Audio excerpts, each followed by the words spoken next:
அன்பார்ந்த வாலிப நண்பர்களே, நம்முடைய வாழ்க்கைய வசந்த காலமா மாத்துற இந்த லெந்து காலத்தை கடவுளுடைய வார்த்தையை கேட்டு தியானிச்சு தொடர்வோமா?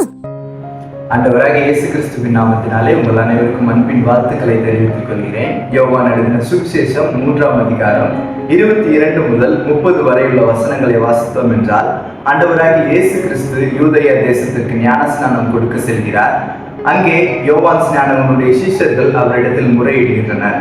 அப்பொழுது அவரிடத்திலிருந்து வந்த வார்த்தை, பரலோகத்திலிருந்து ஒருவனுக்கு கொடுக்கப்பட்டாருடைய அவன் ஒன்றையும் பெற்றுக்கொள்ள மாட்டான் என்று சொல்லி ஆண்டவருடைய பணியை தொடங்க செய்துவிட்டு அவர் பெருக நாம் சிறுக என்று தம்முடைய பணியை நிறைவு செய்தவராக நாம் பார்க்க முடிகிறது.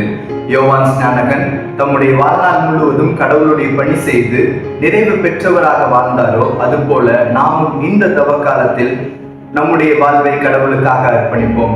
நம்முடைய வாழ்விலும் கடவுள் பெருகுகிறவராக, நாம் சிறுகுகிறவராக இருக்கிறோமா என்பதை நாம் ஆராய்ந்து பார்ப்போம்.